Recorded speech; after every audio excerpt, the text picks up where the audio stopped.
Lisons la parole, c'est Jean chapitre 20.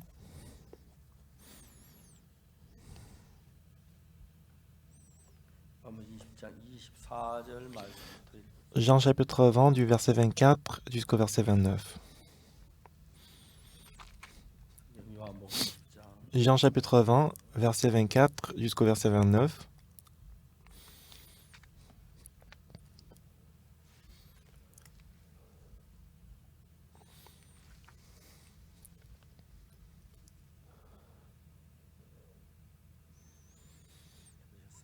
Si vous y êtes, je vais lire jusqu'au verset 29. Jean chapitre 20 du verset 24 jusqu'au verset 29. Thomas, appelé Didyme, l'un des 12, n'était pas avec eux lorsque Jésus vint. Les autres disciples lui dirent donc, « Nous avons vu le Seigneur. » Mais il leur dit, « Si je ne vois dans sa main la marque des clous, si je ne mets mon doigt dans la marque des clous, si je ne mets ma main dans son côté, je ne croirai point. » 8 jours après, les disciples de Jésus étaient de nouveau dans la maison et Thomas se trouvait avec eux. Jésus vint et la porte étant fermée, se présenta au milieu d'eux et dit, « La paix soit avec vous. » Puis il dit à Thomas, « Avance ici ton doigt et regarde ma main. Avance aussi ta main et mets-la dans mon côté. Et ne sois pas incrédule, mais crois. » Thomas lui répondit, « Mon Seigneur et mon Dieu. » Jésus lui dit, « Parce que tu m'as vu, tu as cru. Heureux ceux qui n'ont pas vu et qui ont cru. » Nous avons lu jusqu'au verset 29.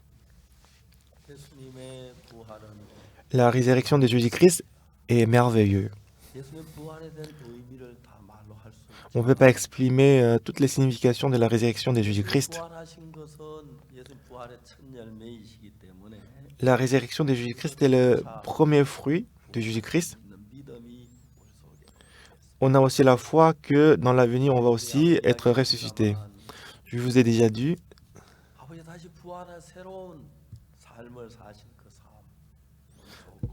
la nouvelle vie qu'on va mener, moi je suis âgé, je deviens de plus en plus faible, je suis âgé, mais je vais porter la promesse que je vais porter la nouvelle en nouveau corps. C'est merveilleux. Toutes mes punitions à cause du péché, c'est fini et qu'on peut se présenter devant Dieu avec l'audace dans notre cœur, c'est très reconnaissant. Ce qui est merveilleux, c'est que l'homme a péché et Jésus-Christ est mort sur la croix. Mais les gens qui ne connaissent pas ça précisément, et chacun est différent. La manière dont nous voyons la foi, il y a la différence quand même entre les gens. Lorsque Jésus-Christ était encore vivant, il a dit que l'homme de Dieu, le Fils de l'homme doit être crucifié et qu'il va se ressusciter. En fait, beaucoup de disciples, ils ont vu la résurrection de Jésus-Christ. Mais Thomas,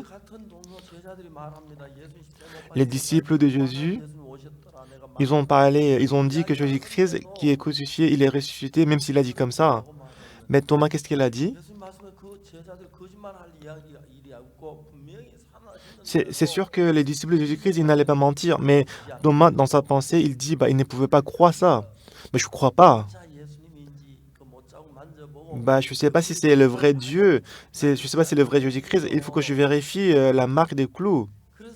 Sinon, je ne peux pas croire. Et Jésus-Christ est venu en personne. En fin de compte, Thomas, il a cru, mais Jésus-Christ a dit, « Tu m'as vu et que tu as cru, mais heureux ceux qui n'ont pas vu et qui ont cru. » Dans la vie spirituelle, la résurrection de Jésus-Christ est ma résurrection, puisque c'est le premier fruit de la résurrection. Si on va à Romains chapitre 4, verset 25, Jésus-Christ a été livré pour nos offenses et qu'il est ressuscité pour notre justification. Jésus-Christ est mort sur la croix il est mort pour nos péchés. Et lorsque Jésus-Christ est ressuscité, il a résolu tous nos péchés. Voici la marque des clous. Moi, j'étais puni à votre place. Jésus-Christ, il est ressuscité pour prouver ceci. Mais beaucoup de gens dans le monde entier, ils croient, ils écoutent la parole de Dieu, ils croient à la mort de Jésus-Christ, mais ils ne croient pas de la même façon. C'est que nous devons penser et réfléchir aujourd'hui.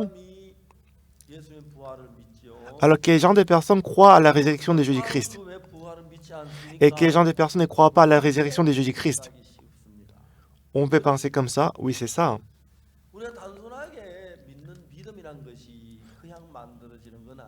La foi que nous avons, ça ne se crée pas automatiquement. Depuis mon enfance, j'allais à l'église. Mais toujours, je me croyais pécheur. J'ai demandé le pardon du péché. C'est comme ça que j'ai prié. Dans la soirée, en m'amusant, en sortant avec mes amis, j'ai volé les fruits, j'ai volé les blés. Et que tout le matin, je vais à l'église, j'ai demandé le pardon. Et dans mon cœur, parce que je voyais que j'ai commis le péché, j'avais toujours le péché dans mon cœur. C'est vrai que Jésus-Christ, il est mort sur la croix à cause de nos péchés. Mais mes péchés sont lavés? Non. Ce qui fait que toujours, j'ai toujours dit que j'étais pécheur. Mais Dieu s'est mis à travailler dans mon cœur. Ce qui est merveilleux, c'est que Jésus-Christ est ressuscité sur la croix.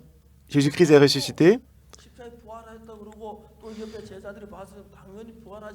Même si les disciples ils l'ont vu ou pas, si les disciples ils ont dit que Jésus-Christ est ressuscité, c'est vrai, mais Thomas il a dit que si je ne vois pas la marque de clou, je ne peux pas y croire. Vous voyez, en fait, chacun est différent. Depuis mon enfance, j'allais à l'église, mais à l'âge de 19 ans, j'ai compris que le sang de Jésus-Christ a lavé tous mes péchés. Et avant de découvrir ça, après avoir cru à cette parole, après que Jésus-Christ est entré dans mon cœur, la vie d'avant, la vie d'après, c'est complètement différent. Donc c'était vraiment merveilleux. Mais Dieu nous a aimés. Dieu il commençait à conduire ma pensée. J'ai pensé que même si j'ai commis un peu de péché, ça va aller. Mais Dieu m'a montré que vivre pour moi-même, tout ça c'est inutile. Dieu, il a fait s'effondrer mon cœur. Ce qui était capital, c'est que j'avais pas le boulot en ce moment-là.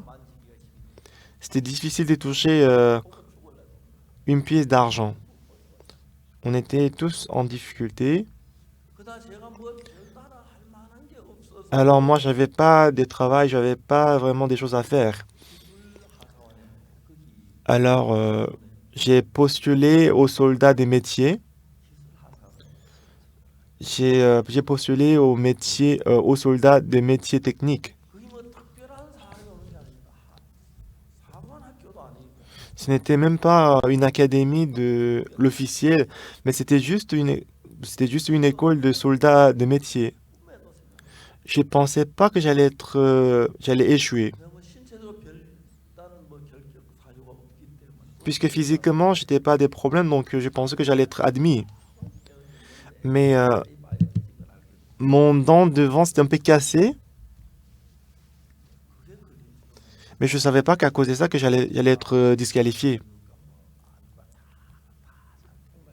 Donc, à part les dents, j'ai passé.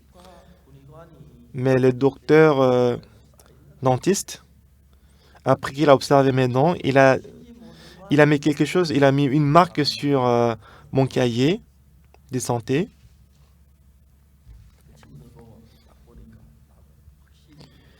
Et la marque qu'il avait donnée sur ma cahier de santé, quand je l'ai comparé avec les autres, avec mes amis, c'était différent. Et c'est là que j'ai compris que je suis disqualifié. Je suis allé voir le docteur. Bah, je suis venu pour vous demander un service. Bah, je vais postuler aux soldats des métiers techniques parce que j'étais en difficulté. Mais vous m'avez disqualifié.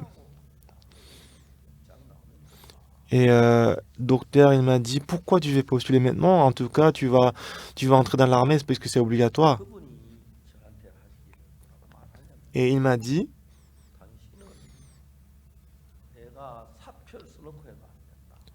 même si je dois arrêter, même si je dois donner ma démission, je peux pas te laisser.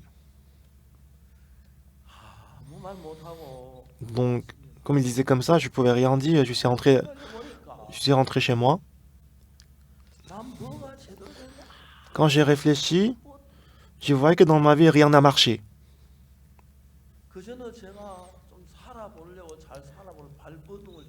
Avant, je me forçais, je me débattais.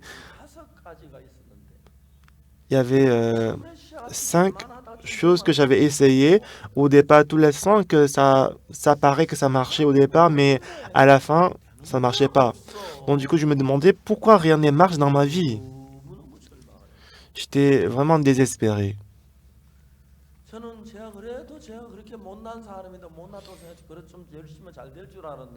Bah, je pensais que c'est vrai que je suis misérable, mais quand j'ai fait des efforts, je peux réussir. Mais tout ce que je faisais, c'était effondré.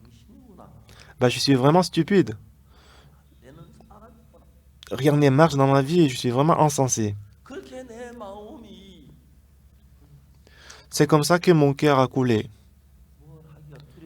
Depuis ces jours-là, j'avais peur de commencer quelque chose.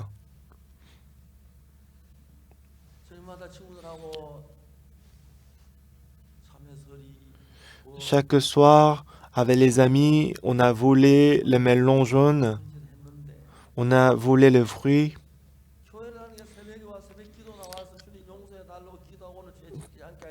Euh, Tous les jours, au petit matin, je vais à l'église, j'ai demandé le pardon du péché.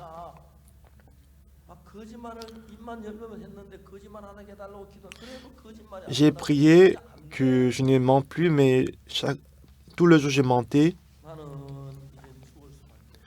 Alors je me disais que bah, je vais mourir.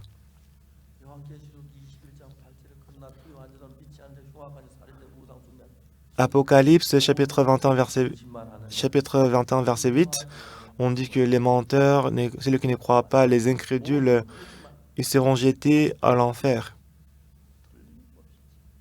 Donc je me disais que comme je suis menteur, je vais aller en enfer. Alors tous les jours, j'ai prié, j'ai demandé le pardon du péché. Mais le 7 octobre, comme d'habitude, après la dévotion matinale, j'ai été assis tout seul dans la chapelle, j'ai prié, j'ai demandé le pardon du péché. Après avoir dit Amen, je me suis levé.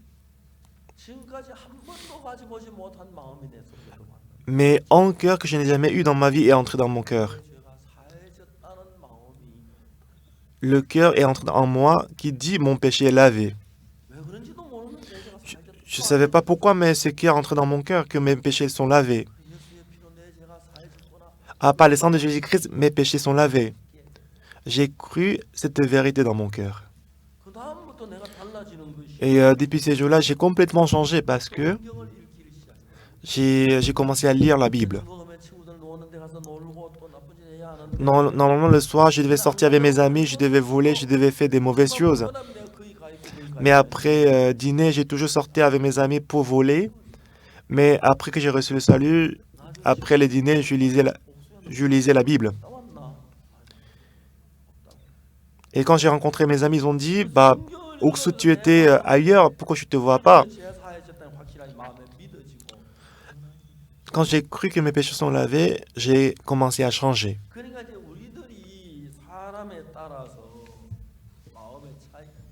Selon la personne, on peut avoir les différences. Si on voit dans le livre d'Esdée, il y avait la reine Vasti. Le roi a envoyé sept serviteurs à Vasti pour montrer sa beauté, mais elle ne voulait pas. Comme elle ne voulait pas, elle était destituée.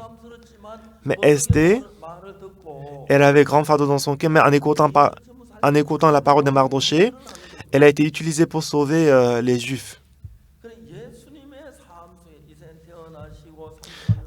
Jésus-Christ est né, il a passé 33 ans, il a guéri les malades, et après il est monté au ciel.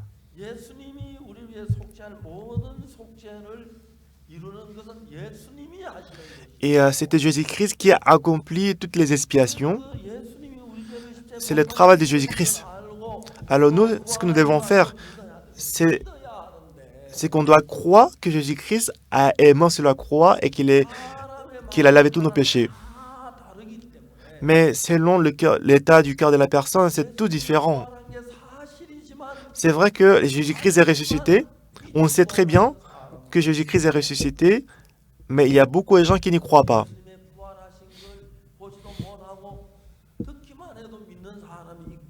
Il y a des gens qui, même s'ils n'ont pas vu la résurrection de Jésus-Christ, ils croient à la résurrection de Jésus-Christ, mais il y a des gens aussi, même s'ils ont écouté, il y a des gens qui ne croient pas. Et la Bible nous a expliqué ça explicitement. Si on voit en Roi chapitre 4, à l'époque du prophète Élisée, dans l'école du prophète Élisée, il y avait un jeune qui est entré. Il est entré avec sa femme et deux fils.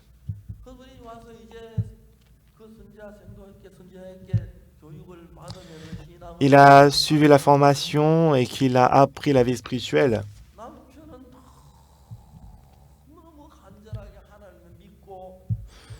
Son mari, il croyait en Dieu avec passion, il avançait par la foi.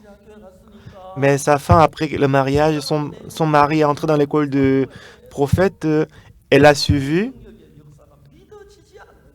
mais elle ne pouvait pas croire au travail de Jésus-Christ. Même si on prie, est-ce que Dieu va nous exaucer? Est-ce que Dieu, il existe? Parce que son mari était vraiment sérieux.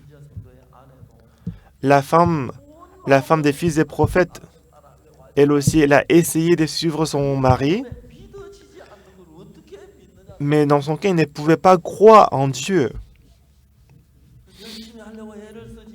Elle avait essayé, mais elle n'a pas pu avoir la foi. Et au fil du temps, un jour, son mari est décédé et son mari est mort. Maman, elle était avec deux enfants dans l'école des prophètes. Elle avait essayé de croire en Dieu en recevant le cœur de son mari, mais elle n'y arrivait pas. Un jour, elle a quitté l'école des prophètes. Elle a dit aux entourages,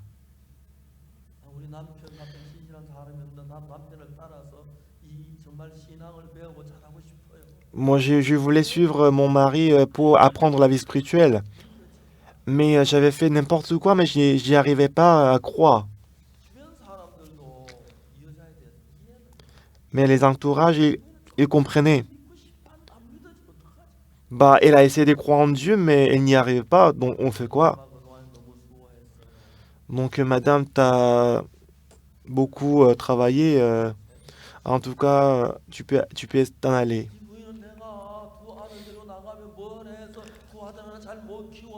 Alors, la femme, si je savais deux enfants,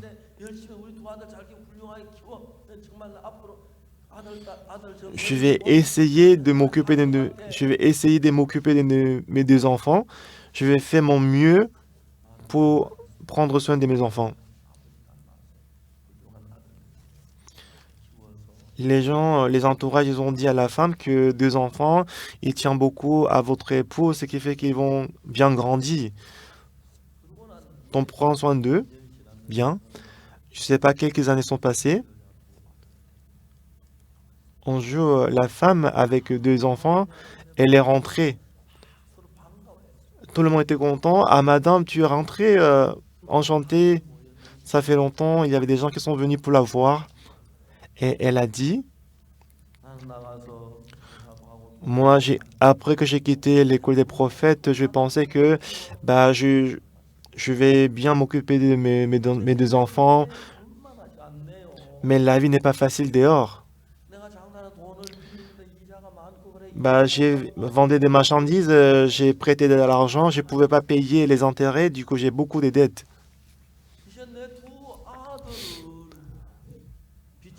Alors maintenant, les créanciers, ils vont prendre mes deux enfants et en faire ses esclaves.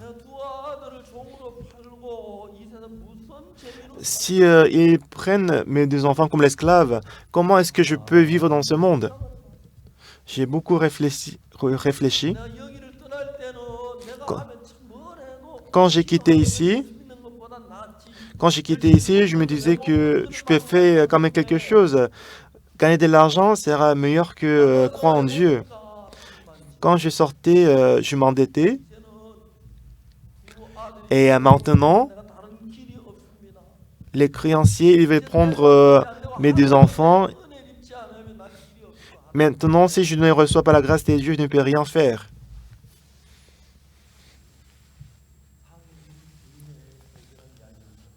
Alors les gens, ils ont écouté cette parole de la femme. Et le soir, le prophète Élisée est venu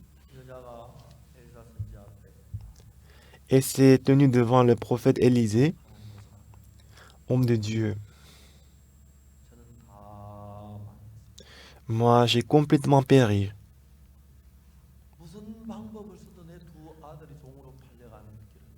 Quelles que soient les méthodes, je ne peux pas arrêter les créanciers de prendre mes deux enfants comme l'esclave.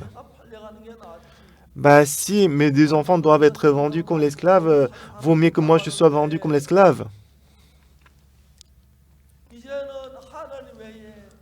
Alors maintenant, je n'ai pas d'autre méthode, d'autre chemin que Dieu. Et Élisée a dit à la femme,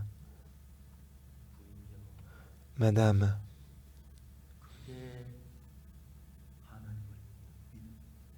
c'est ça la foi en Dieu. Avant, tu as préféré ta méthode qu'à Dieu. Tu as quitté Dieu, tu as utilisé ta méthode. Tu as suivi ta méthode. Mais maintenant, parce que ta méthode ne marche plus, tu es venu chercher, tu es venu rencontrer Dieu. C'est ça la foi. Essaye de t'appuyer sur Dieu. Essaye de te confier en Dieu. Dieu travaillera. Élisée, le prophète, il savait. Pourquoi est-ce que Dieu a pris son mari? Parce que s'il ne prend pas son mari, on ne peut pas briser son cœur. Pourquoi est-ce que Dieu il a fait en sorte que deux enfants soient vendus comme l'esclave? Parce qu'elle faisait confiance en elle-même.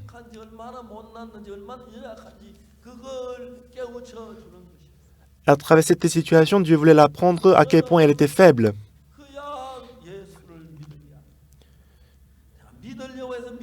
Moi, je n'avais pas essayé de croire en Jésus-Christ. Je n'ai pas essayé de croire en Jésus-Christ par mes efforts. J'avais beau essayer d'être pardonné du péché, je me débattais, je m'efforçais. Ce que je fais, je me considérais comme une personne bien, quelqu'un de bien. Je pense que j'étais intelligent, mais tout ce que je faisais, c'était détruit. Alors, j'avais aucun espoir dans mon cœur. Il n'y avait pas d'autre espoir que Jésus-Christ. On est les mêmes disciples de Jésus-Christ. Ils étaient les mêmes personnes, ils étaient les mêmes disciples de Jésus-Christ. Si on fait confiance en nous-mêmes, la personne qui s'appuie sur lui-même, croire en Dieu, c'est très difficile. Alors, de temps en temps, Dieu, il détruit notre foi en nous-mêmes, la confiance en soi. Il nous envoie la difficulté, il nous envoie le problème, il nous envoie la douleur.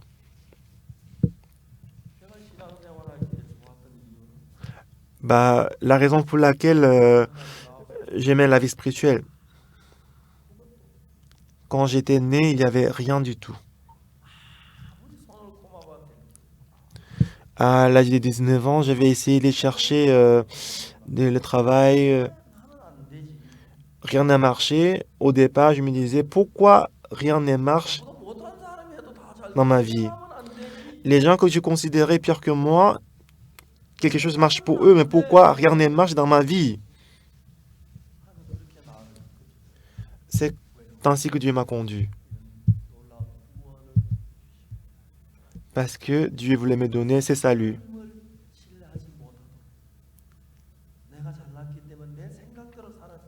Parce que moi, je me considérais bon, ce qui fait que je ne me confiais pas en Dieu, je me confiais en moi-même. Mais Dieu m'a montré qu'à quel point ma pensée était fausse. Quand j'ai compris que ma pensée était erronée,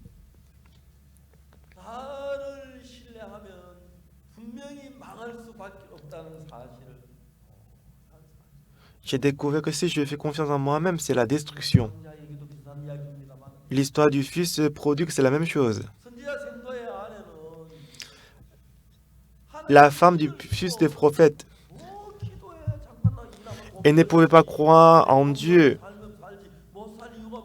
Je vais travailler, je vais gagner de l'argent, pourquoi je dois croire en Dieu? Elle avait la confiance. C'est vrai que dans un coin de son cœur, elle avait essayé de croire en Dieu, que son mari a cru, mais elle ne pouvait pas avoir la foi en Dieu. Dieu a aimé cette femme, Dieu il a aimé ses deux enfants. Dieu a pris son mari. Le fait que son mari est mort, c'était triste. Même si mon mari il est mort, je vais bien prendre soin de mes deux enfants. Je vais les faire se marier. On va vivre dans le bonheur, dans la joie. Elle avait la pensée que si j'essaie, je peux bien m'occuper de mes deux enfants.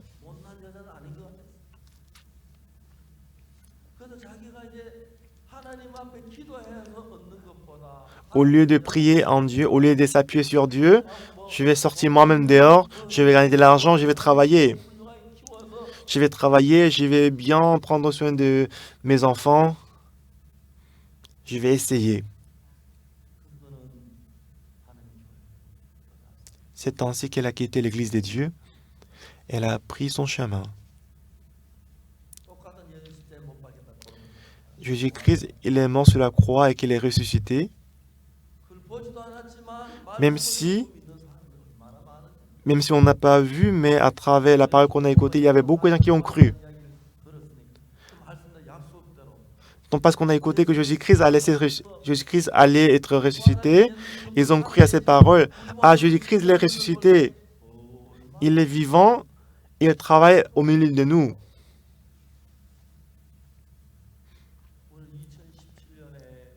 En 2017, nous avons fondé CLF à New York.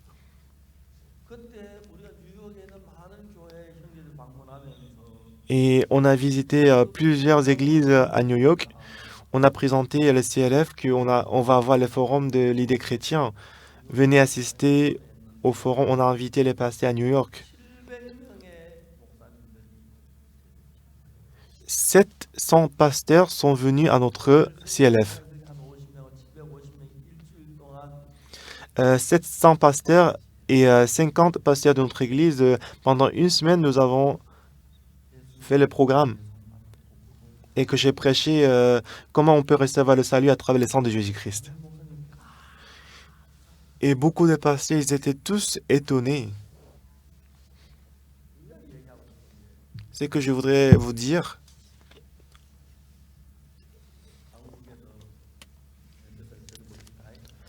en Corée, quelques-uns disent que moi je suis la secte. Ils disent que je suis la secte parce qu'on dit qu'on a reçu le salut. Bah, on commet les péchés, on est pécheur. Comment est-ce qu'on peut dire qu'on n'a pas les péchés?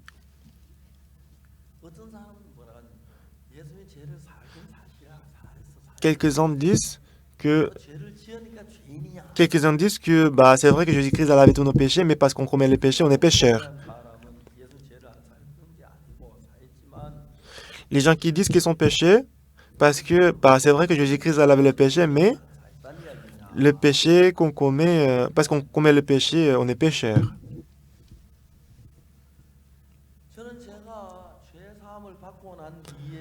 Et moi, après que j'ai reçu la rémission du péché, qu'est-ce qui s'était passé?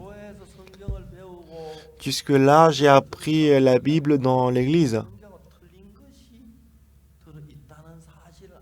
Moi, j'ai compris que l'enseignement que j'ai écouté dans l'église et que quand je lisais la parole, il y avait quelques différences. Depuis ces jours-là, j'ai lu Genèse, Exode, Lévitique. J'ai commencé à lire la Bible. Mais il y avait beaucoup de différences entre la Bible et l'enseignement que j'ai écouté dans l'église. Donc, l'exemple le plus facile, une fois, on a organisé le camp mondial au Ghana, je suis allé au Ghana, et la première dame, elle est venue à la cérémonie du camp mondial, elle a donné le message.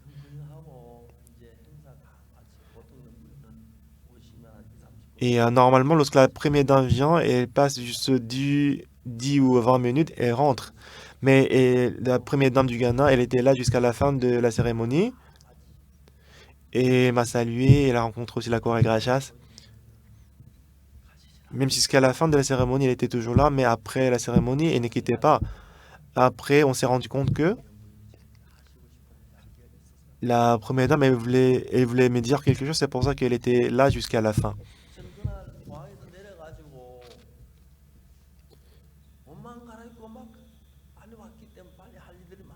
Ces jours-là, dès que j'étais arrivé au Ghana, je suis allé directement à la cérémonie. Donc après la cérémonie, j'avais beaucoup de choses à faire. Mais la première dame, elle m'a dit que Monsieur le Président, il est très malade.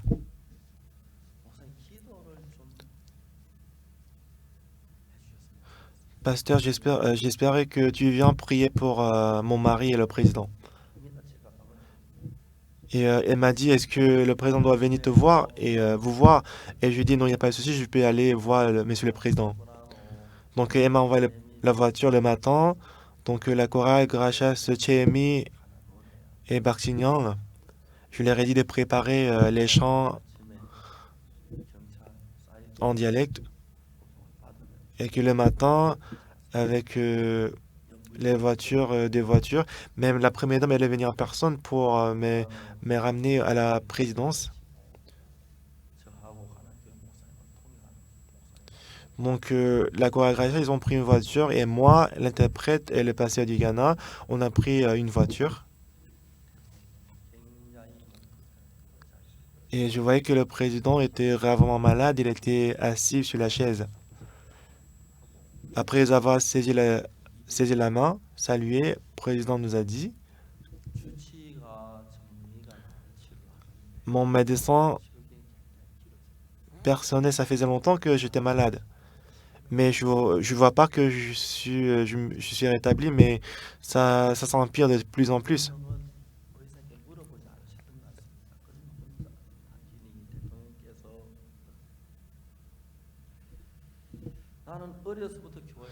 Et Monsieur le Président m'a dit que depuis mon enfance, je suis allé à l'église. Je suis reconnu comme je suis reconnu comme le président le plus pieux, mais devant la mort, je suis pécheur. J'ai peur. Moi, je suis président, mais parce que je suis un homme aussi, j'ai commis le péché.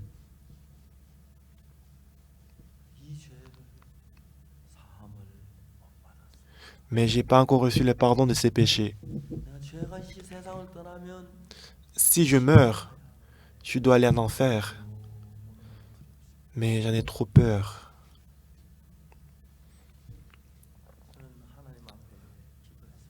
Donc, j'ai prié Dieu dans mon cœur.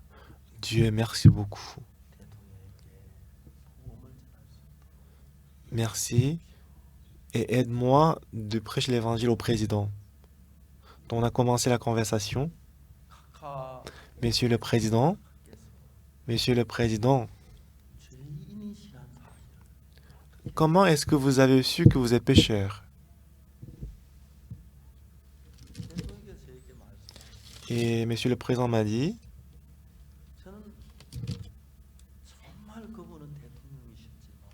il était président, bien sûr, mais il a exprimé son cœur honnêtement. Mais je voyais qu'il était quelqu'un qui avait un nom qui avait un cœur très propre. Il m'a dit, il m'a exprimé son cœur. Il a dit, parce que j'ai commis les péchés, je suis pécheur. Monsieur le Président, c'est pas vrai.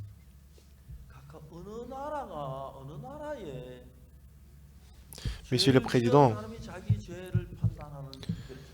dans quel pays celui qui a commis le péché, il décide son péché? En ce qui concerne le péché, c'est le juge qui décide le péché. C'est pareil au Ghana, n'est-ce pas?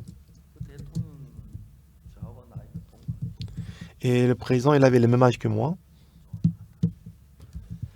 C'était John Attamil, président, monsieur le John Attamil,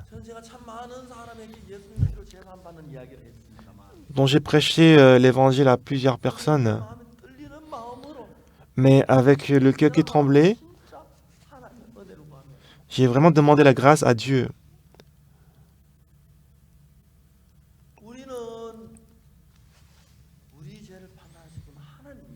C'est Dieu qui juge notre péché. Monsieur le Président, est-ce que vous avez vu une fois le jugement de Dieu, l'énoncé du jugement concernant vos péchés? Il a dit non, je n'ai pas encore vu l'énoncé du jugement concernant mon péché. Où est-ce que je peux trouver ça? On peut le trouver dans la Bible. Monsieur le Président, vous voulez le voir? Il était surpris. Bah, j'ai envie de le voir, dit le Président. Donc j'ai ouvert Romains chapitre 3, verset 23. Tous sont péchés, sont privés de la gloire de Dieu. Donc c'est ça en fait l'énoncé du jugement.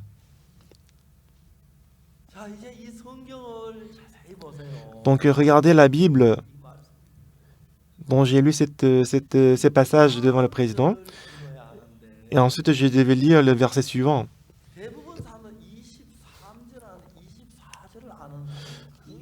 Ben, la plupart des gens ils connaissent très bien verset 23, mais beaucoup de gens ne connaissent pas verset 24.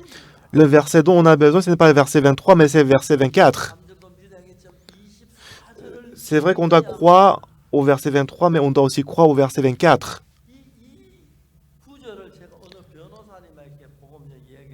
Une fois, j'ai rencontré un avocat, je lui ai prêché l'évangile. Lorsqu'il a lu ces versets, il était étonné. Il a dit que, pasteur, verset 23-24, c'est écrit de la même façon que l'énoncé du jugement.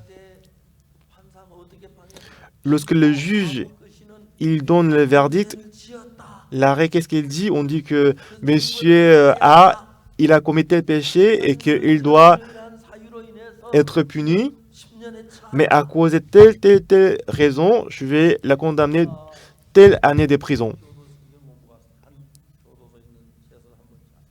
Une fois, quand je suis allé en prison de Swan pour l'étude biblique, un détenu, il m'a dit qu'il a tué quelqu'un, on l'a envoyé en prison. Et le procureur voulait qu'il soit condamné à mort. Donc il a reçu l'énoncé du jugement. Le juge a dit que M. Kim et M.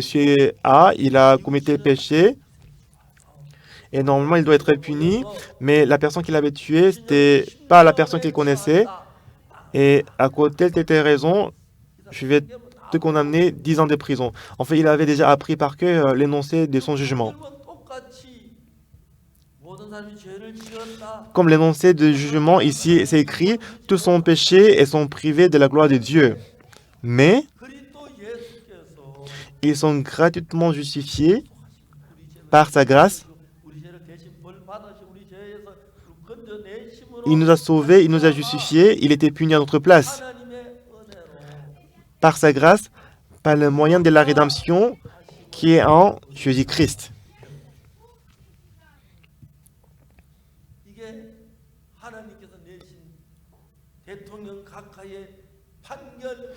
Monsieur le Président, c'est ça l'énoncé du jugement que Dieu vous a donné.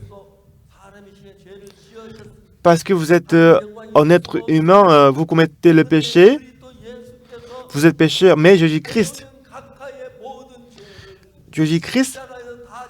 a lavé tous vos péchés sur la croix et qu'il vous a sauvé et qu'il vous a justifié.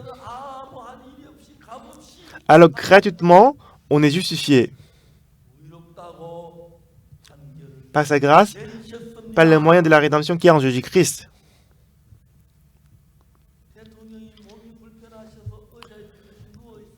Monsieur le Président, il était malade, donc il était assis sur la chaise, mais il était ému, il était touché. Pourquoi je ne connaissais pas ces paroles? Monsieur le Président, maintenant, est-ce que vous croyez que tous vos péchés sont lavés à travers le sang de Jésus-Christ? Oui, pasteur, j'y crois.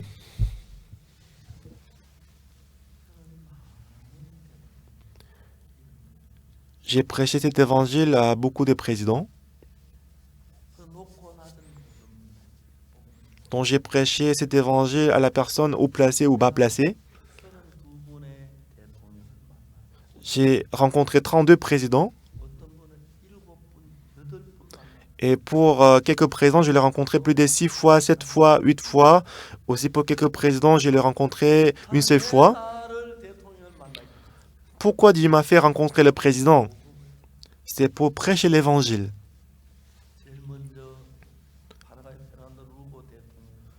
Donc, premièrement, le président du Paraguay, Fernando Lugo, il a reçu le salut. Il a pris ma main droite en larmes aux yeux. Il était touché, il ne savait pas quoi faire. Pendant 40 minutes, après l'audience, je suis sorti de la salle. Après la conférence de presse, je suis sorti. 10 minutes après, on m'a appelé. C'était le secrétaire de la présidence. Il a dit que ce soir, au programme du camp mondial, le président il va assister au camp mondial ce soir. Et 15 minutes après, il m'a encore appelé. Il dit que le président a ordonné tous les 27 ministres assistent au programme du camp mondial le soir. Donc le soir, ce soir-là, avec le président et 27 ministres, on a assisté au programme. C'était très magnifique. Et chaque année, quand je suis allé en Paraguay, on s'est rencontrés. Et qu'il est venu en Corée pour me rencontrer quelques fois. Et même cette fois-ci, je suis allé en Paraguay, je l'ai rencontré. On a passé des moments très joyeux.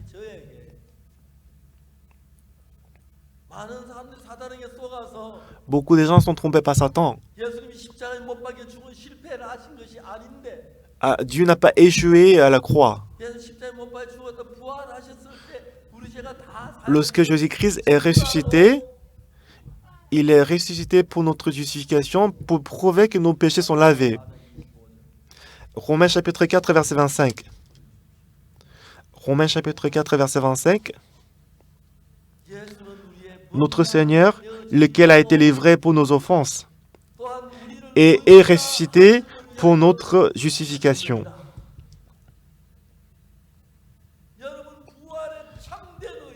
La véritable signification de la résurrection,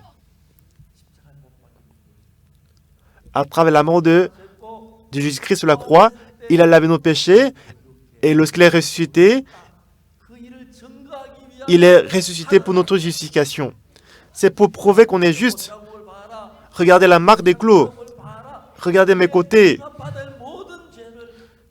Tous les péchés, toutes les punitions que tu devais recevoir, moi je l'ai reçu à votre place sur la croix. Alors tous ceux qui croient à la croix de Jésus-Christ, tous ceux qui croient en Jésus-Christ, qu'est-ce qu'ils croient? Ah, mes péchés sont lavés sur la croix plus blanc que la neige, c'est ce que nous croyons. Bien-aimés, à travers la mort de Jésus-Christ, nos péchés sont lavés. Est-ce que Jésus-Christ a dit j'ai lavé la moitié du péché, comme je suis trop fatigué, toi-même tu vas laver la moitié du péché, d'accord? Est-ce qu'il a dit comme ça? Non. Jésus-Christ, il n'a pas dit comme ça. Jésus-Christ, il a effacé et lavé tous nos péchés. Et il est ressuscité pour notre justification. Regardez la marque des clous. Regardez mes côtés. Regardez ma tête. J'étais puni à cause de vos péchés. J'ai saigné, j'ai versé le sang à cause de vos péchés. J'ai lavé vos péchés plus blancs que la neige. Moi, je suis ressuscité pour rendre témoignage. Le président du Ghana, après avoir écouté ces paroles, il était complètement touché. Il était joyeux. Il était joyeux. Le dernier mot qu'il m'a dit, il a dit, moi, je suis lavé. Moi, je suis sanctifié. Moi, je suis justifié. C'est ainsi qu'il m'a dit, à la fin.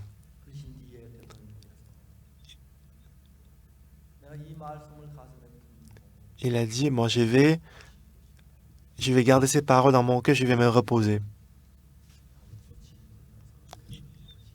Et après, il a appelé le médecin, il est entré dans la chambre. Et 4 heures après qu'on s'est rencontrés, la première dame, elle nous a appelés avec d'une voix très tranquille. Il a dit, Monsieur le Président,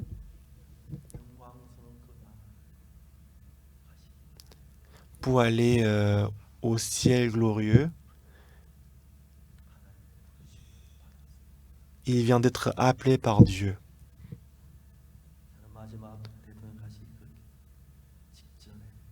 Donc avant son décès, Dieu m'a fait rencontrer Monsieur le Président et m'a fait prêcher cet évangile. J'étais très reconnaissant.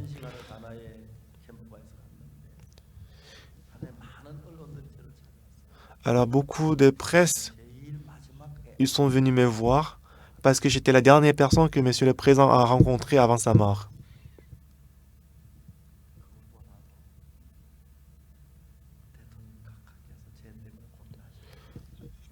Monsieur le Président, il souffrait à cause des péchés, mais il a eu la foi, il a reçu le pardon du péché, il a cru que son péché est lavé, et je suis très reconnaissant qu'il se tient devant Dieu avec le salut. Donc j'ai dit, Monsieur le Président, au revoir, je vais vous voir très bientôt. On va se voir au ciel, on va causer, on va se parler. Donc j'attends le jour où on va se voir. La Bible dit qu'on est pécheur. Tous sont péchés et sont privés de la gloire de Dieu. Mais, le verset suivant, on dit qu'on est juste. Pourquoi? C'est pas parce qu'on n'a pas péché, on a commis le péché. Mais nous sommes justifiés par sa grâce, par le moyen de la rédemption qui est en Jésus-Christ. Pourquoi Jésus-Christ a été crucifié? Est-ce que Jésus-Christ est mort pour laver une partie de nos péchés? Il est mort sur la croix pour nous envoyer au ciel, pour laver nos péchés plus blancs que la neige. À cause de ces péchés qu'il est mort sur la croix et qu'il est ressuscité après. Aujourd'hui, beaucoup de chrétiens, ils renient le sang de Jésus-Christ. Ils disent qu'ils sont pécheurs.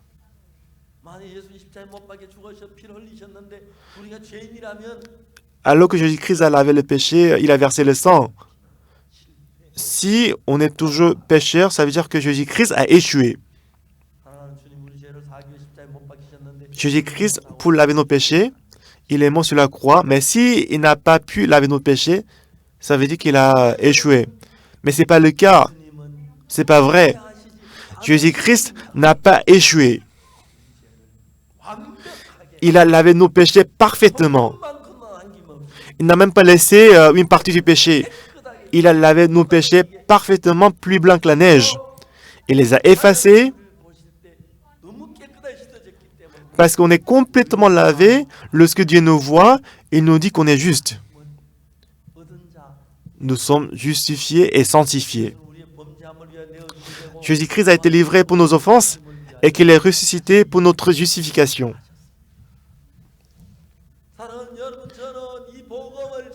Moi, je prêche cet évangile. Je dis que Jésus-Christ n'a pas échoué. Beaucoup de gens, le dimanche, ils vont à l'église et ils disent qu'ils sont pécheurs. Quand ils disent qu'ils sont pécheurs, ça veut dire que Jésus-Christ n'a pas lavé les péchés sur la croix. Moi, je prêche cet évangile dans le monde entier. En 2017, on a invité les pasteurs aux États-Unis pour faire la réunion des pasteurs. Ça fait déjà 3 ans. Pendant 3 ans, plus de 240 000 pasteurs, ils ont écouté l'évangile, ils ont reçu le salut. Encore en Corée, il y a beaucoup de gens qui disent qu'ils sont pécheurs et ils nous appellent la secte.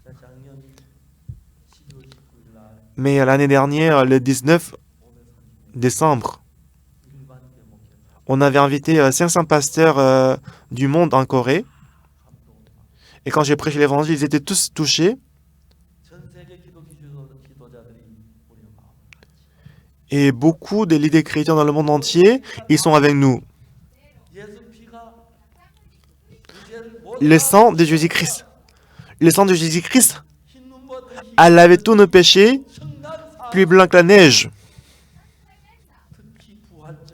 Notamment les Pâques, dont je voulais prêcher cet évangile surtout au jour de la Pâque. Par son sang, on est sanctifié. Le jour joyeux, Jésus qui m'a lavé tous mes péchés.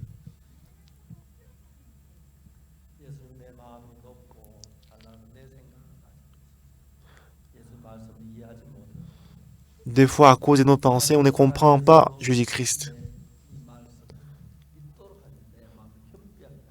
Et pour que je puisse croire à ces paroles, pour que je puisse croire à la parole, Dieu m'a envoyé beaucoup de situations, il a humilié mon cœur.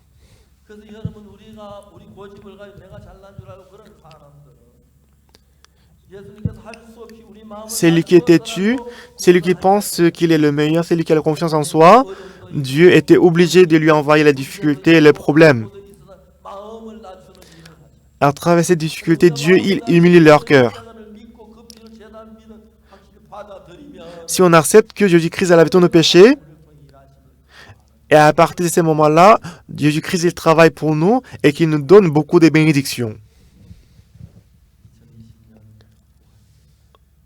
Pendant la Pâque 2020, pourquoi est-ce que Jésus-Christ est ressuscité?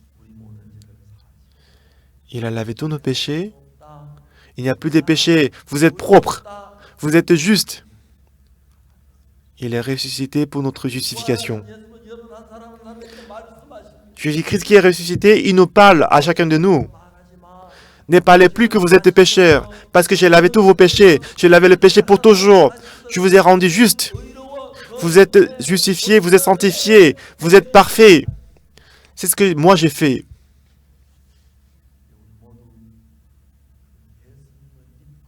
J'espère que vous tous, vous croyez en ce Jésus-Christ.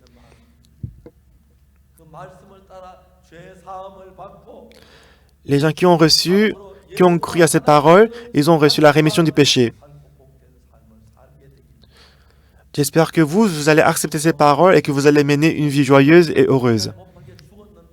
Jésus-Christ, il y a 2000 ans, il est mort sur la croix. Mais si on dit qu'on est pécheur, ça veut dire que Jésus-Christ a échoué à la croix.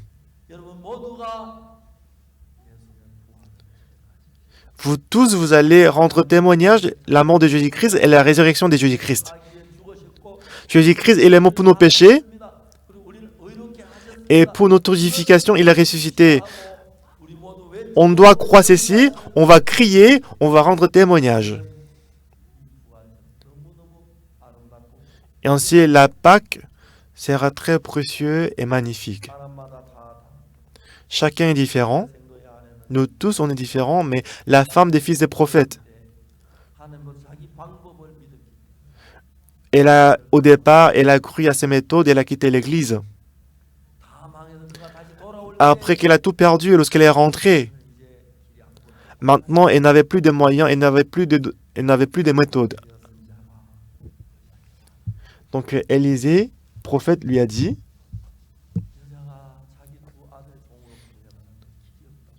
elle a dit que mes 2 enfants, ils vont être vendus comme l'esclave. Élisée, elle a dit, Madame,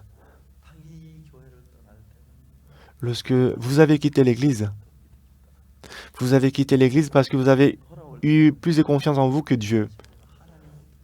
Mais lorsque vous êtes rentré à l'église, c'était parce que vous avez cru en Dieu plus que vous-même. Parce que vous croyez en Dieu, désormais Dieu va travailler. Qu'est-ce que vous avez à la maison? Je n'ai qu'un vase d'huile. Ok. Va demander au dehors des vases chez tous les voisins, des vases vides. Et fermer la porte et verser dans tous ces vases de l'huile. Alors, elle, après sa pensée, verser de l'huile, qu'est-ce que ça va faire? Mais en suivant la parole du prophète, elle a préparé tous les vases vides dans la maison. Elle a fermé la porte et s'est mise à verser de l'huile. Maman, maman, maman, l'huile sort continuellement. On a déjà rempli plusieurs vases. Avant, j'étais arrogant, j'étais orgueilleuse. Je pense que j'étais le meilleur. Maman, on a déjà rempli 2 vases de l'huile. Ton papa, il a cru en ces dieux. Mais avant, je ne croyais pas à ces dieux. Maman, il ne reste qu'en base d'huile. Oui, mon fils.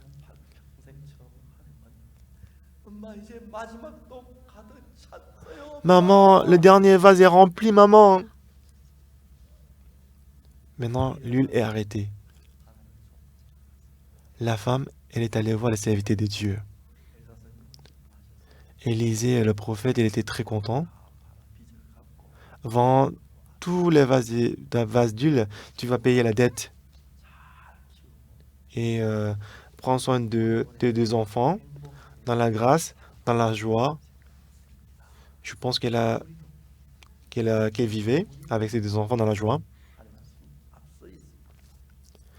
Il faut que Dieu soit plus avancé que nos pensées. Quelles que soient les pensées, si Jésus-Christ a dit que nos péchés sont lavés, nos péchés sont lavés. Si Jésus-Christ dit qu'on est juste, on doit croire qu'on est juste. On doit abandonner nos pensées si on croit en Dieu. À partir de ces moments, Dieu nous bénira dans tous les aspects. Depuis que j'ai cru en Dieu, Dieu m'a établi pour prêcher l'évangile dans le monde entier.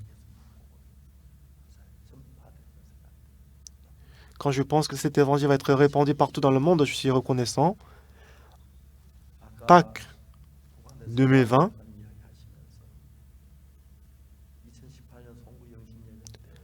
pasteur de l'Ouganda, il m'avait dit tout à l'heure, en 2018, je suis allé au Ouganda et j'ai prêché l'évangile devant 100 000 personnes.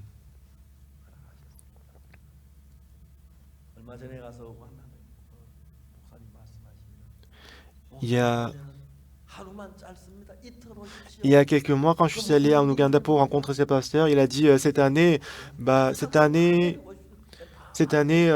une journée c'est trop courte, il faut que tu prêches la parole pendant 2 jours, tu dois venir avec tous les membres de la chorale. Et tous les membres étaient contents.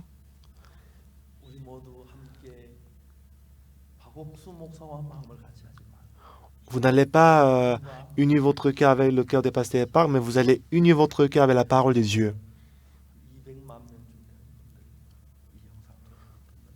Aujourd'hui, on m'a dit que plus de 2 millions de personnes suivent le culte en ligne. Je suis reconnaissant que la grâce de Dieu soit avec vous. Effacez toutes les pensées dans votre cœur. À travers la résurrection de Jésus-Christ, il nous a justifiés. Tous sont péchés et sont privés de la gloire de Dieu. Et ils sont gratuitement justifiés par sa grâce, par le moyen de la rédemption qui est en Jésus-Christ.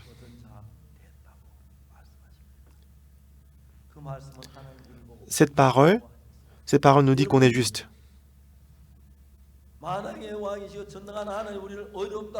Si le roi des rois, Dieu Tout-Puissant, s'il nous dit qu'on est juste, on est juste. Si c'est Dieu nous dit qu'on est juste, on est saint, on est saint. Si c'est Dieu nous dit qu'on est propre, on est propre. C'est ce que dit la Bible. On va croire à la parole de la Bible. Lorsque Jésus-Christ est ressuscité, il a lavé nos péchés.